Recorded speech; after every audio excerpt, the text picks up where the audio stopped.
If it takes you more than 20 seconds to find a photo, then that means your system or your Lightroom is broken. Let me show you how. I'm gonna show you in this video how over the last 5 years, I developed a new system and I can basically find any photos out of 300,000 photos in my Lightroom library in about 20 seconds. So let's start with the beginning. My name is Serge Ramelli. I am a French photographer from the amazing, the incroyable city of Paris, France, and I make 1 to 2 tutorials a week. A lot of my students on my coaching program is having a really hard time finding photos. They lose photos all the time. And the main reason why they lose photos is that they use folders to find their photos. Let me explain. I travel the world a lot. I go to Venice every year. So what I used to do back in the day, and I changed this in 2020, is I would have like July 2017, Venice folder. August 2018, Venice folder. August 2021, Venice folder. And my hard drive was all over the place and it would take me, I would literally lose photo all the time. And 5 years ago, I developed something which actually really works for me. Wanted to share it with you. See maybe if it can help. Let's start at the beginning. Here is some raw file. I'm gonna import them into my Lightroom. So I'm gonna insert this in my MacBook Pro. So Lightroom is gonna import the photo from the SD card into my hard drive and is gonna do a little magic. It's gonna put it in something called the Lightroom catalog. So I've already done that. That's why you see that all the photos are sort of grayed out, but I want to show you something. So on the left side, you've got all your different devices. So I have another SD card. I have my phone that's plugged in at my internal drive, but I got this SD card called Sony 7R5, okay? And I've got all these photos of Sony 7R5. So what I do is you got different options. You got copy and copy as DNG. Back in the day, I used to do copy as DNG.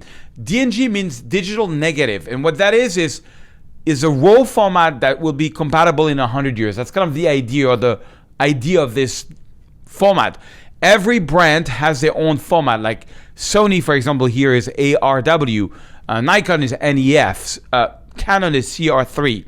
So I like to, because hard drive got cheaper, I used to do DNG. The files are a bit smaller, but I find it runs a little faster to keep them in ARW. And also I'm kind of always in a rush, so I don't have the time to do a conversion. And also there's another reason is that I have a Leica camera and I have a Sony, and I like to see my raw files. They were shot with a Sony or with a Leica. And by keeping the original raw file, I can see that really easily. So that's why I choose copy. And then here's the master trick. On the right side is where are the photos gonna go to? So I have a stable data. I have one folder. That one folder is called travel photo. You can call it whatever you want. You can call it photo Philip, photo, Sophie, whatever you want it. I call it travel photo.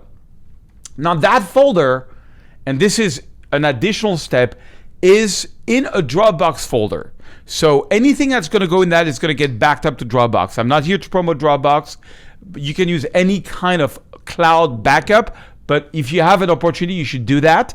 I have Dropbox Unlimited. It's very expensive. It's $80 per month, but this is what I do for a living. So I need to make sure I never lose a photo. Sometimes I can sell photos for $20,000. So, it's worth my money. So anyway, travel photo, everything goes to that, and everything goes by date. You see here, I basically here in destination, I say into subfolders is off, but it says organized by date. It's going to create a folder first with the year and then exactly the day this was shot. Now, as I said, I've already imported this photo. That's all you do. You don't create a folder saying, Paris, July of 2026. You don't do that. You just leave it that way, and you'll see why. So, for example, in 2025, you can see every shoot that I did. For every day that I actually did a shoot, I have a folder. If I didn't do a shoot that day, I don't have a folder. So that's all you do. I repeat, you put in the SD card, you go to copy, and you go under destination, you choose a folder. If you want to be fancy, that folder can be in a Dropbox, so that means it's going to back up everything in real time. I have a big SSD. I've got an 8 terabyte SSD, so I've always got the last 5 years of photography on my MacBook, and it's backed up in real time. As I import the photo, it goes to the cloud. This is optional. You might be importing this onto an external drive. You might be importing it onto an external SSD. All that matters is you choose the drive where you want the photo to be, and you choose by date, and you always put it in the same folder. That's very important. Same folder. Once you've done that, you're gonna get a structure like this. So travel photos, I got 2020, 2021. See, I've been doing this for 5 years, okay? Because I realized I was losing photo all the time. So if I look at 2025, for example, let me take any day on end of October of 2025. So I was doing a workshop in New York, and because I got a whole coaching program and I do workshop as part of the coaching program. And so we got up at 6 in the morning. So what I do is I go through my photo, and in real time, any photo that has a potential, I give it a 1 star. So for example, this one, 1 star. This one is very similar. You know, I take a lot of, well, these ones are all the same. This one are very similar. This one, there's a guy there. There was this one, 1 star, could be good. You know, and you can see they're very dark, but that's because I underexposed my photo a lot. And I go through this really quick, and I'm like, ooh, this was good. Yeah, no, this is not good. This is good. And I go through, and anything which I think has a potential, no, I give it a 1 star. 1 star. 1 star. 1 star. Okay, so I go through really quickly. Anything that I like, I think I give it a 1 star. A 1 star. Okay, once I've done that, what I do is I'm going to go here to rated, and it's going to take all the 1 star. You can see, so that day I shot 184 photos, and 15 of them so far are the 1 star.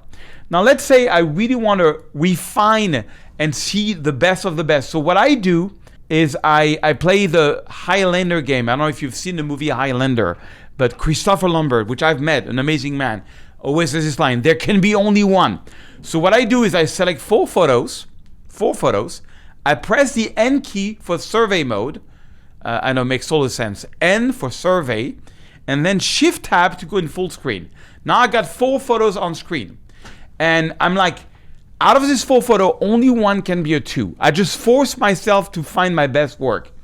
And I'm like, this one, there's a lot too much people on it. So you see that little cross? I'm going to press it. And boom, it goes away. I only have 3. And the last one has to be a 2 star. So this one's too much people. Okay? And then I got this one and this one. And you know, I like them both. It's, you know, there can be only 1, there can be only 2 also. So I'm going to give a 2 star for this one and a 2 star for this one. And then I press Shift Tab to go out of screen mode again. And then I take the 4 next one. For example, I go 4 by 4. I'm like, ooh, this one is better. This one I shot it. Let me see. This one I'm missing a little bit of the top. So I'm not going to take this one. I like this one. This one is got no lone exposure, so no. Okay, this one's going to be a 2. This one's going to be a 2.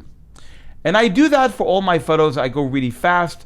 I go 4 by 4. That's my thing. I go 4 by 4. This one, yeah, they're kind of the same. Okay, give it a 2 star on this one. 2 star on this one. 2 star on this one. Shift Tab. And voila. And let's do the last 3. Shift Tab to go in full screen mode. I think this one I'm going to give it a 2 star. Okay, once I've done that, so first I give it a 1 star, then I do a 2 star. So now I'm looking at the 2 star, and I've got basically 9 photo. Then I'm going to retouch it. So I'm very fast on retouching. I have presets which you can find down below. They're free. This is professional preset I use. I'm going to create the blue hour preset on this one. So once I have a photo that I really like, I give it a 3 star. It becomes a 3 star, okay? And one thing that I do on the next photo, I'm just going to click on preview. So it's going to copy the preset that I just did on this one. So for any given day, let me take another day, for example. So for example, this day was a big photo shoot. If I select the 1 star, you can see that day there was 426 photo, 47 1 star, 2 star, there was 13 photo 2 star, and 3 star, there was only 5. And this is the retouch photo. This was a portrait that somebody did for me, but I retouched my own portrait. So that's really cool. But here comes the catch. Sometimes you're gonna get a photo that is really amazing. Like I'm gonna give it a 4 star. So for example, that day I was shooting in Miami, and I've got really like a 4 star photo for this one. So when I have a 4 star, usually what I do is, just because I finish retouch it and I really find it nice, I go into my collections. I got a special master collection called Portfolio, and in there is a collection called Florida. Okay, so I'm gonna drag and drop this one in Florida, and it's got all the best of photo Florida over the last years. You can see there was all the 4-star from that day is in that collection. And this is how I do it. So for example, I can go to Los Angeles and I've got all the 4-star of Los Angeles over the years. I can go to New York and I have all the 4 stars, over the years. And oh, here is that photo. But you see the way it works, which is really cool, is like, let's say I'm looking for a nice New York photo. I go to my New York collection. I'm like, okay, I really like that photo. What else did I do that day? Well, what you can do is you can right click and go to folder of that library. It's going to take you to that one day. And then I can say, okay, let me see all the 1-star of that one day. You can see that one day I shot 163 photo and I got 34 1-star. And I can go back. I'm like, oh, I never did anything with this one. Let me play around with it. You see? Or, for example, like, oh, I want to know what is my best photo of last year. Very simple. I go to my 2025 and I can do 3-star or 4-star and I get all the best photos of last year, which is really, really cool. And I promise you, I've been doing this for 5 years. I can find anything. It's either by date, because I can go also really quickly like this and I'm like, okay, so I was here, where was I here? No, I was doing a photo shoot of somebody. Oh, I was in Zion, so this is what, April I was in Zion. Then I was that's New York. I was in New York in May. I travel a lot. I was in Paris in May. And I can see my whole year really quickly like this. I was in London in June. I was in San Francisco in June. I travel the world all the time. I was in Miami in July. And for every day of the year, I can go in there. This is London. Look at my 1-star. Look at my 2-star. Look at my 3-star. I promise you, when I do workshops, sometimes I have people that are so confused that I see them 6 months after, they still have not retouched the photo of the workshop. When I travel, I use this system and I retouch photos in real time. But before I go to bed, within 24 hours, I've imported that day. I've looked at all my 1-star. I've looked at my 2-stars and I've retouched my 3-stars. And I go and I move along. That's why I have one laptop with a big SSD, and wherever I go, I do that. This has been a game changer for me. And the reason I wanted to share this video is I have a lot of students on my coaching, and when I ask them, oh, can you show me that photo you shot of San Francisco last year, they can't find it. Oh, it's some hard drive, it's confused, everything is by folder. This way of organizing is incredible. If you have a better way, you can always suggest this in the comments. If you have a Canon or a Sony or a Fuji or like a real nice camera and you have trouble with composition, or you have trouble with retouching, or you have trouble with your exposure, getting the good exposure, come to my coaching session. I can really help. Book a call. The link is under this video. You're going to love it. And don't forget to subscribe. I got an amazing video coming up on what I did is I took a photo with my iPhone, and then I took a photo with my 37R5. I printed the photo, and I went in the street and did like a nice framing and asked like 10 random people if they could tell the difference between the Sony photo or the iPhone photo. You got to watch that video, so make sure you subscribe.